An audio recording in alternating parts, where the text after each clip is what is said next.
Bismillahirrahmanirrahim. Assalamualaikum warahmatullahi wabarakatuh. Alhamdulillah hamdan thayyiban mubarakan fih kama yuhibbu rabbuna wa yardah. Asyhadu an la ilaha illallah wahdahu la syarikalah wa asyhadu anna Muhammadan abduhu wa rasuluh la nabiyya ba'dah. Selamat datang di kanal PCIM Arab Saudi. Masih dalam pembahasan syarah pedoman hidup Islami warga Muhammadiyah. Saat ini kita telah sampai pada matan yang menyatakan bahwasanya setiap warga Muhammadiyah dituntut untuk meneladani perilaku Nabi dalam mempraktikkan akhlak mulia, sehingga menjadi uswah hasanah yang diteladani oleh sesama, berupa sifat sidik, amanah, tablik, dan fatonah.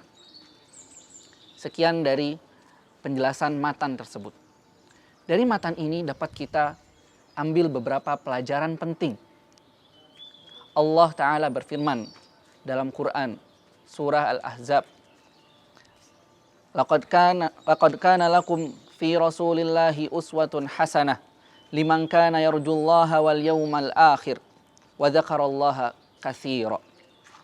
Yang artinya, sesungguhnya telah ada pada diri Rasulullah Shallallahu Alaihi Wasallam itu suri tauladan yang baik bagimu, yaitu bagi orang yang mengharap rahmat Allah dan kedatangan dari hari kiamat, dan dia banyak menyebut nama Allah. Al-Ahzab ayat 21. Para ulama tafsir menyebutkan bahwasanya ayat ini merupakan dalil, pondasi bagi kita umat Islam, bagi kita kaum muslimin untuk meneladani Rasulullah SAW dalam berbagai aspeknya, baik perkataan beliau, perbuatan beliau, maupun akhlak atau kepribadian beliau.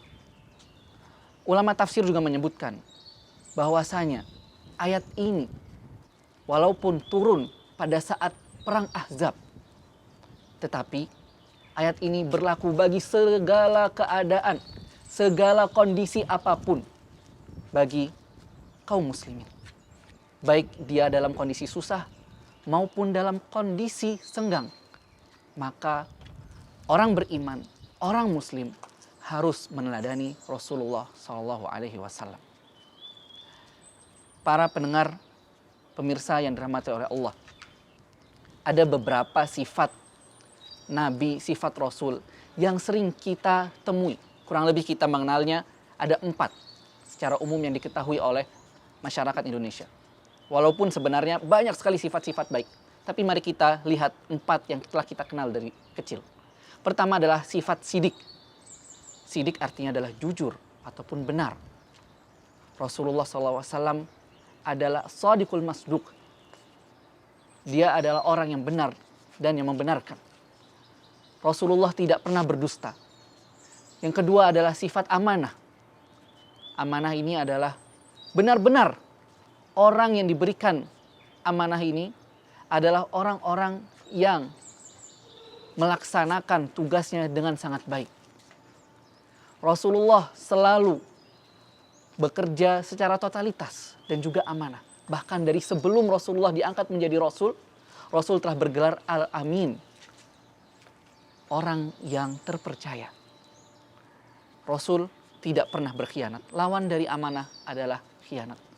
Berikut yang ketiga adalah tablik. Rasulullah adalah orang yang senantiasa menyampaikan wahyu. Wa ma yantiqu 'anil hawa. Sesungguhnya dia tidak pernah berkata mengikuti hawa nafsunya. Kalau Rasulullah tidak menyampaikan wahyu, maka ada ayat yang pantas untuk disembunyikan, yaitulah ayat yang menegur beliau. Sebagaimana di Quran surah Abasa wa tawalla. Wahai orang yang berbuka masam dan memalingkan mukanya. Ini adalah ayat teguran kepada Rasul. Tapi Rasul sampaikan. Maka Rasul adalah orang yang tablik, orang yang menyampaikan. Berikutnya yang keempat adalah fatonah. Rasul adalah orang yang cerdas. Rasul diberikan mukjizat berupa jawami'ul kalim, yaitu adalah kata-kata yang singkat tetapi maknanya sangat dalam. Dapat kita temukan dalam hadis-hadis Rasulullah SAW. Bahwasanya hadis-hadis tersebut banyak sekali yang singkat tetapi maknanya dalam sekali. Rasul adalah orang yang cerdas, Rasul tidak bodoh. Setidaknya 4 sifat ini haruslah ada pada diri kita semua. Jujur, amanah, tablik, dan juga cerdas.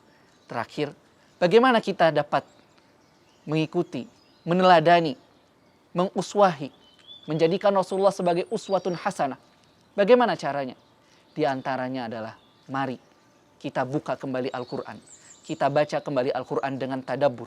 Sebagaimana Aisyah radhiyallahu anha ketika ditanya bagaimana akhlak Rasulullah, maka Ummul Mukminin Aisyah berkata, kana khuluquhul Quran. Akhlak beliau itu adalah Quran. Berikutnya adalah dengan membaca kembali lembaran-lembaran sejarah Rasulullah SAW. Karena sebaik-baiknya tafsir adalah sejarah Rasulullah SAW. Karena Al-Quran adalah diturunkan kepada beliau dan beliau langsung mengimplementasikannya dalam dunia nyata. Ini saja yang dapat saya sampaikan. Kurang lebihnya saya mohon maaf. Wabillahi taufiq wal hidayah. Assalamualaikum warahmatullahi wabarakatuh.